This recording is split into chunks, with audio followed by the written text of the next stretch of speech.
Okay. Ito mga lods, ginawa natin, clear coat na tayo doon sa ano natin. Pansinin nyo yung mixing mga lods, hindi siya malabnaw. Tsaka tingnan nyo, pagbuga ko doon, yan yung diskarte natin. Huwag na muna natin diinan to. Kasi ang ng mga natin. Pansinin nyo yung ano mga lods, yung pagbuga natin. Samahan nyo ako doon. Buti at may isuyo lang ako mga lods para may mag-video kasi para ano talaga, para makita nyo talaga. Pansinin nyo yung buga lods, oh. Malapad yan, ha. Tara, doon tayo.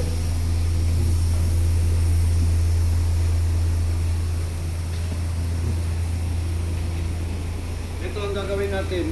Huwag na muna nating diinan. Kailangan lang muna nating bubugahan natin, siguro wag na muna natin dinan kasi ang mangyayari niyan, ang dihan lang muna natin, wag muna natin masyadong ilapit kasi yun ang discard natin para lumapat siya sa silver. Pansinin niyo yung buga mga log.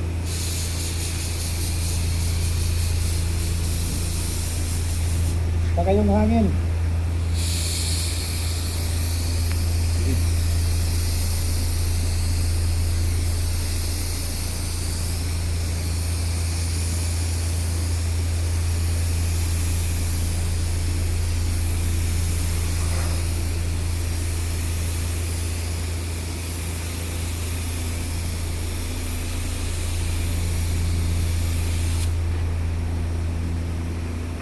Yan, wala kayong makikita ang tingtab dyan kasi hindi natin tiniginan.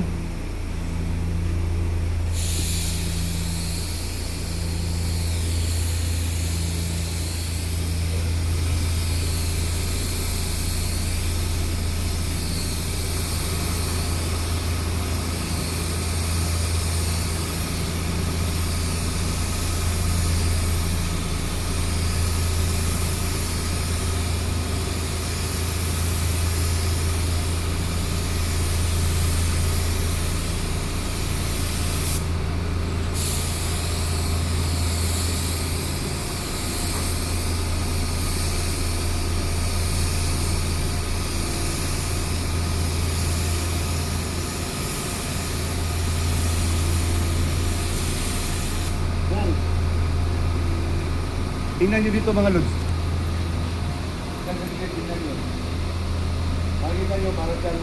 Wala ka makikita ng tintap dyan. Doon sa gilid. Tingnan mo sa gilid. Dito sa gilid. Tingnan mo. Ito nakikita nyo parang mapakaspe. Ngayon yung clear coat natin. Binugan natin, hindi natin bininan. Kaya nagkaganyan. Ngayon, patutuyuin natin saglit. Tapos saka natin tingnan, makikita nyo yung resulta. Pwede natin bugahan to, pero dapat, kailangan talaga patuyuin muna to ng 15 to 10 minutes. Pero, kaya ko namang i-handle to, bubugahan ko na to, pakita ko sa inyo para lugiptag nyo naman. Ito pangalawang buga na, kailangan diinan. Adjust ko rin yung ganito. Ito talaga mag-isa.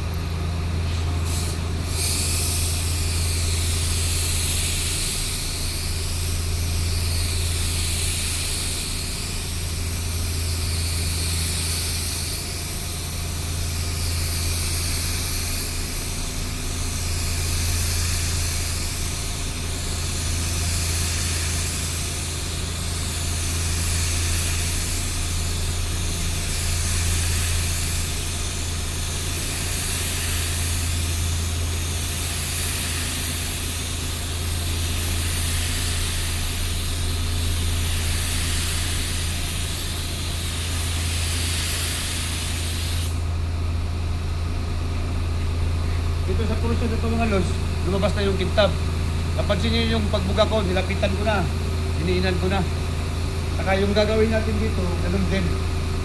At dito na lang yung video kasi mahaba na. Maraming salamat. God bless us all.